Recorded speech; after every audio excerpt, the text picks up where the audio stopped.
శ్రీకృష్ణుని చరిత్ర భాగవత పురాణం ఆధారంగా శ్రీకృష్ణ జననం ద్వాపరయుగంలో మధురా నగరాన్ని కంసుడు అనే క్రూరరాజు పాలించేవాడు. అతని చెల్లెలు దేవకి, ఆమె భర్త వసుదేవుడు.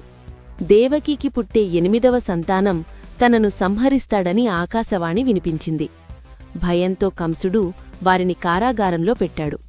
ఆ సమయంలో శ్రీమహావిష్ణువు భూమిని రక్షించడానికి శ్రీకృష్ణుడిగా అవతరించాడు. అర్ధరాత్రి జన్మించిన బాలకృష్ణుణ్ణి వసుదేవుడు యమునా నది దాటి గోకులానికి తీసుకెళ్లి యశోదమ్మకు అప్పగించాడు. గోకుల లీలలు.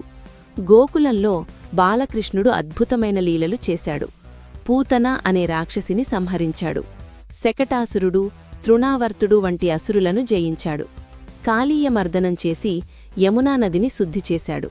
వెన్న తినే నవనీత చోరుడుగా అందరి మనసు దోచుకున్నాడు. రాధా గోపికలతో కలిసి చేసిన రాసలీలలు భక్తి యొక్క పరాకాష్ఠను చూపించాయి. కంసవధ. తరువాత కృష్ణుడు మధురకు వెళ్లి కంసుణ్ణి సంహరించాడు. అక్కడినుంచి ధర్మస్థాపనకు తన జీవితం అంకితం చేశాడు. ద్వారకా రాజ్యం.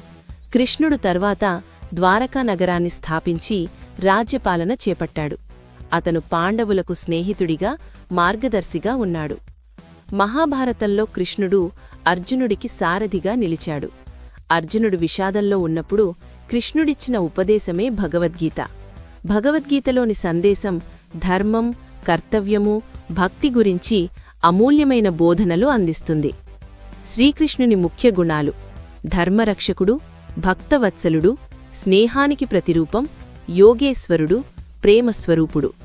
శ్రీకృష్ణుని జీవితం మనకొక గొప్ప సందేశం ఇస్తుంది. ధర్మం కోసం నిలబడాలి. భక్తితో జీవిస్తే భగవంతుడు ఎల్లప్పుడూ మనతో ఉంటాడు.